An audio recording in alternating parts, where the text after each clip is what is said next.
Terima kasih pemirsa Anda kembali bersama kami. Saya ingin ke Pak Wawan Purwanto. Pak Wawan, kita ingin kembali lagi flashback ke belakang di tahun 2015. Apa pada saat itu yang menjadi alasan dari Presiden untuk mengembalikan BIN bertanggung jawab langsungnya itu kepada kementerian, bukan kepada Presiden pada saat itu? Ya, memang dinamikanya tidak sekencang sekarang, Pak.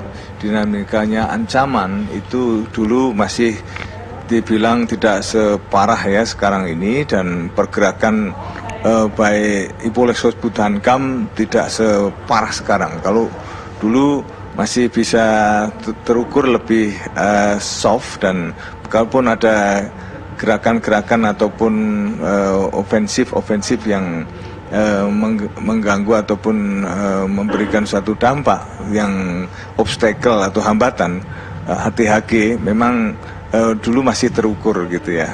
Tapi yang sekarang ini itu gerakannya sangat masif baik dari dalam maupun luar negeri, serta juga gelombangnya itu terus-menerus terjadi. Jadi berlapis terus. Jadi yang satu belum sampai tuntas sudah muncul gelombang yang ancaman-ancaman terhadap keamanan maupun juga masalah-masalah yang terkait pada stabilitas. Itu makin hari makin kesini itu makin demikian banyak, demikian luas, serta juga impactnya bisa makin melebar. Itulah sebabnya maka butuh kecepatan dan langkah tindak yang juga akan disampaikan oleh Badan Intelijen Negara itu terkait kebijakan-kebijakan yang akan diambil. Karena Badan Intelijen Negara itu ngurusi Ipolexos Budankam dari seluruh komponen yang ada, dari pergolakan dan perputaran apa yang terjadi di Indonesia, dari RPI, roda perputaran intelijen, itu meliputi semua aspek. Itulah sebabnya mengapa ini perlu ada satu penyederhanaan untuk langkah-langkah koordinasi dan pengambilan tindakan, serta sistem perputaran laporan intelijen itu sendiri. Maka sekarang langsung kepada Presiden untuk memberikan suatu kecepatan serta efisiensi, cepat, tepat, dan efektif. Ini dengan kondisi pergerakan dan dinamika yang ada. Baik, begitu. Bang Refli, selain perampingan dan juga tidak ada tumpang tindih birokrasi lagi, kalau BIN sudah langsung kepada end user, kepada Presiden, apakah Anda melihatnya BIN ini akan bisa dikatakan lebih powerful dalam soal kinerjanya? Apalagi tadi Pak Wawan sudah menegaskan saat ini ancaman stabilitas negara begitu tinggi sekali. Kalau powerful atau tidak itu tergantung tiga hal menurut saya ya. Pertama adalah establishment kelembagaan BIN itu sendiri, ya, sejauh mana BIN sudah berkembang menjadi badan intelijen yang betul-betul kuat, itu satu. Yang kedua, siapa yang mengisi jabatan di BIN itu bagi kita, bagi Indonesia, itu dinamika yang tidak pernah bisa dihindarkan, bahwa kadang-kadang fungsi lembaga itu sangat tergantung siapa yang menjabatnya. Nah, yang ketiga adalah hubungan atau relationship pejabat tersebut dengan kekuatan-kekuatan politik yang ada. Sekarang kita tahu bahwa BIN dipimpin oleh Pak Budi Gunawan, dan kita tahu bahwa relationship politiknya ke siapa gitu ya, ke the ruling party misalnya sangat kuat. Nah, itulah sebabnya kemudian dia menjadi powerful. Nah, salah satu powerfulnya itu barangkali ya kembali ke pangkuan Presiden ini juga langkah dalam menunjukkan betapa besarnya pengaruh yang bersangkutan misalnya. Tapi yang perlu digarisbawahi mengenai ancaman itu masuk akal juga, karena sekarang situasi dan kondisi politik itu sangat luar biasa ya. Ada masalah yang besar di depan mata kita, yaitu soal ekonomi yang barangkali bisa mengarah pada krisis finansial ya. Dan kita tahu bahwa krisis ekonomi finansial bisa mengarah pada krisis politik ya, pada legitimasi pemerintahan dan lain sebagainya. Tetapi memang bukan soal intelijen saja kalau sudah bicara tentang kondisi sosial ekonomi, kondisi makroekonomi, tapi itu adalah sebuah kondisi yang memang secara real harus diatasi. Jadi bukan soal intelijen saja.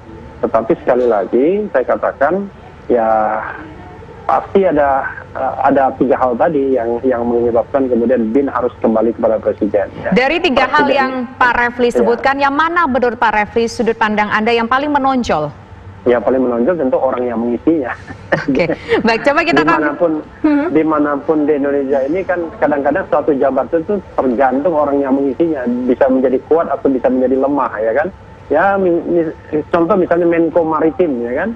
Barangkali kalau yang isinya bukan Luhut Panjaitan, barangkali biasa saja seperti Indroyono Susilo dulu ya. Tetapi begitu Menko Maritimnya Luhut Panjaitan, ternyata begitu powerful. Jadi faktor orang dalam kondisi struktur kelembagaan di Indonesia yang masih cair seperti ini sangat berpengaruh. Baik, Pak Wan, perlu ditanggapi ini. Kita tahu bersama Pak, sifat BIN ini kan rahasia dan juga strategis, Pak. Ya, kalau kita lihat kepemimpinan di Badan Intelijen Negara memang ya lebih mengarah kepada profesional ya, dan pandangan-pandangan dan langkah serta kebijakan yang jauh ke depan.